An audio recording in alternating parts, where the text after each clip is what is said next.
Alright, since it's Memorial Day weekend, today I want to go over how to make the best homemade burgers. So they're really simple. There's actually only a few, simple ingredients that you need. Obviously, you need your ground beef. So I've already measured out, roughly quarter to third pound, chunks of ground beef. So I'm going to start with my burger press. I'm just going to take each, piece of ground beef. I'll kind of turn it into a meatball in my hand here. Put it onto the burger press, and then I'm going to press down. And I like to hold it for a few seconds just to make sure that everything compresses together really well and the burger's less likely to come apart once I take it off of the press.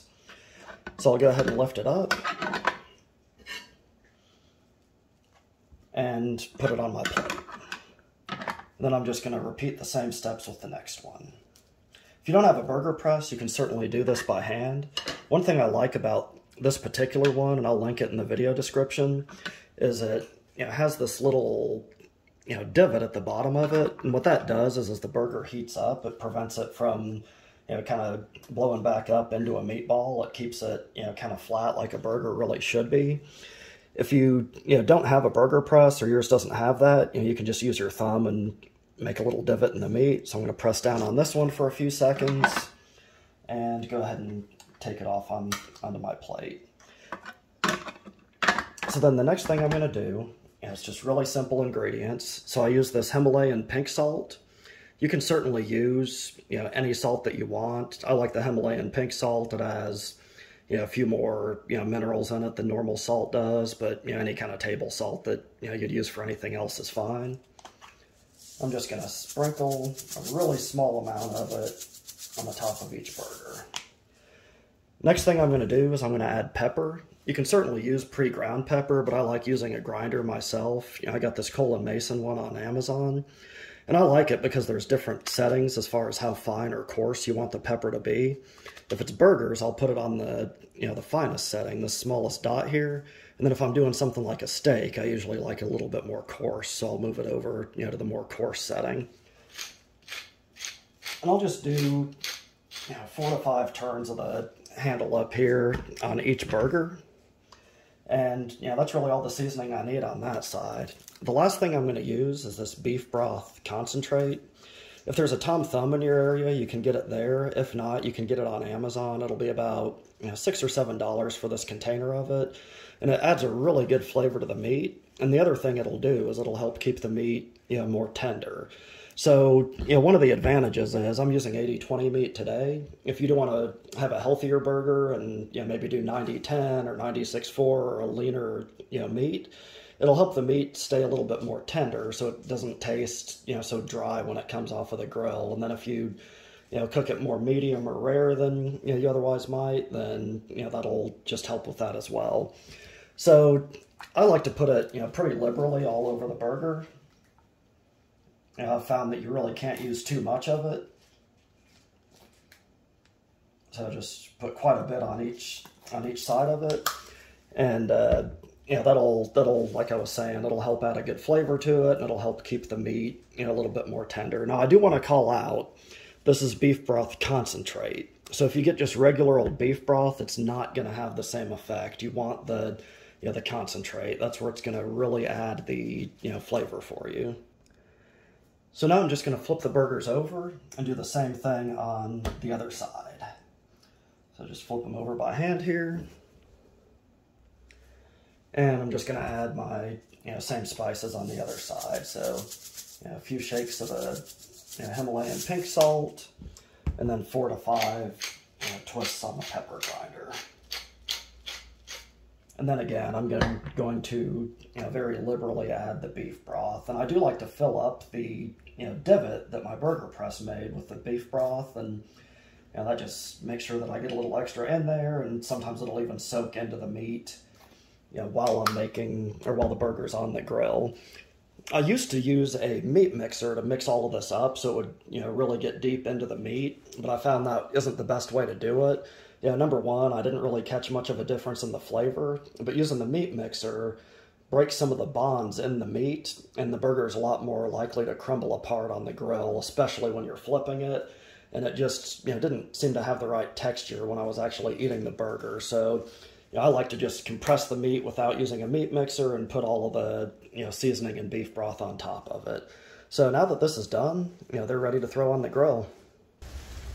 So the grill that I'm using is a Pit Boss Pro Series 850. It's a pellet smoker, and it works by burning these little pellets of wood that add some really good flavor into whatever it is you're cooking. So I have hickory in there right now. It works really good for burgers and steaks. You can do mesquite, all kinds of flavors. They even make some mixes of several different types of wood that add kind of unique and interesting flavors to the burgers. So what I like to do is set it on the smoke setting for about half an hour. The grill will really smoke up and add a good flavor to the to the burgers. And then after about half an hour, I'll crank up the heat to actually cook the burgers through. Now, if you don't have a pellet smoker, you can use a charcoal grill, similar to this one right here, and you can add, hickory or whatever flavor you want, wood chips to it. And I like to soak those in water so that they smoke versus burning when the when the grill's actually cooking the burgers, and it'll add more of that flavor there.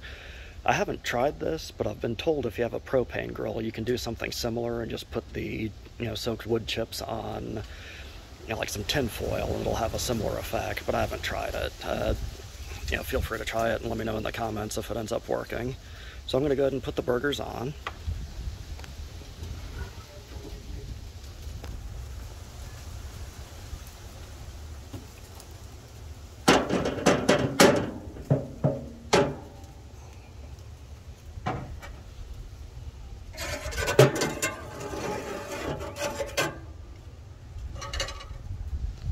And on this particular grill, the actual flame is in the middle here, so I like putting the burgers off to the side so they're not directly above the flame.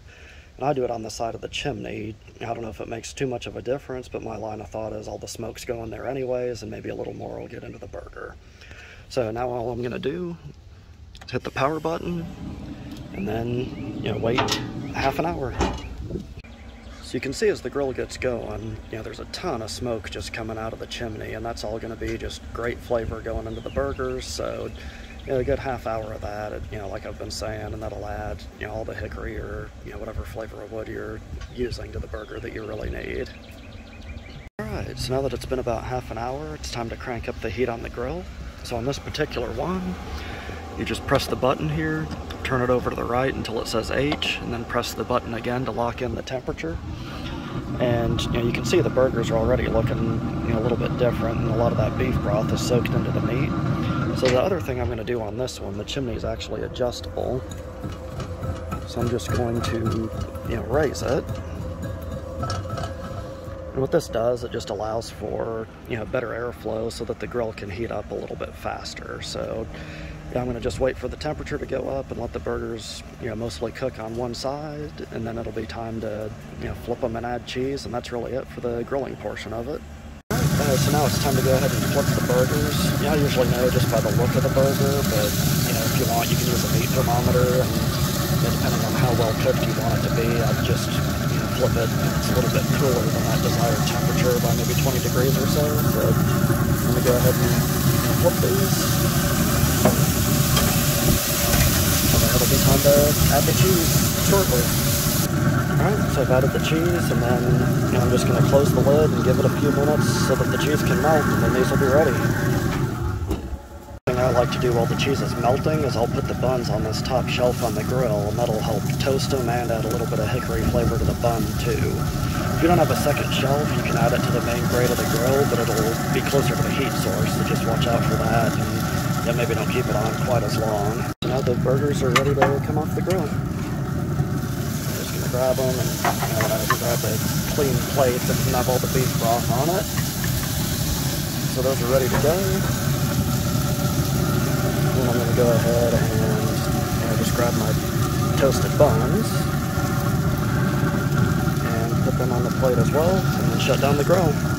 Alright, so to finish up, you can use whatever toppings you want on the burgers. The first thing I'm going to do is take my toasted bun and put a patty on each one of them.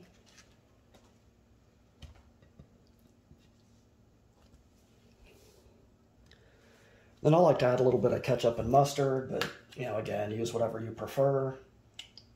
So I'll just do a little spiral of ketchup, and then I'll do a little spiral of mustard.